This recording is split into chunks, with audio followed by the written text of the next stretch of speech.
well, what can't you do? What does your diabetes keep you from doing? I go, well, right, driving a bus, flying a plane. Like, I never really wanted to do either, so I guess I'm safe, you know? My name is Ryan. I've been type 1 diabetic since I was 10 years old. Well, when you're first diagnosed diabetic, it's really a change of lifestyle. You have to be conscious of it at all times, consider everything with your diabetes in your daily life. So from whatever activity you're doing, you have to be ready in case your blood sugar gets too low. You have to be testing your blood sugar regularly, have to monitor what you're eating. You have to always be conscious that you're diabetic. You can't ever forget it. Embryonic stem cell research is the best hope for a biological cure to diabetes.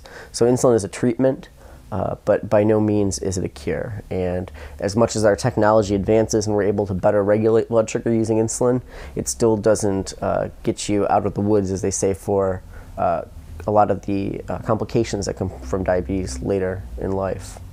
Well, embryonic stem cells are pluripotent, meaning they can become any type of cell that they are coaxed to become. So they hold this really incredible potential for a variety of different conditions that are so different, from certain types of cancers to diabetes to spinal cord injuries, things that we may never have connected before as being that similar or even treatable with similar research. And yet here we are at the brink of discovering a lot of these cures and treatments, and we're told this is it. Embryonic stem cell research is our greatest hope.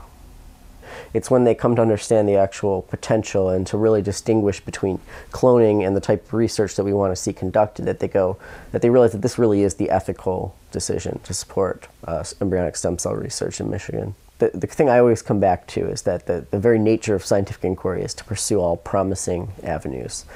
If there's one way, one route through research that we think might lead to all these potential cures, there's no reason we shouldn't pursue it in the most ethical manner.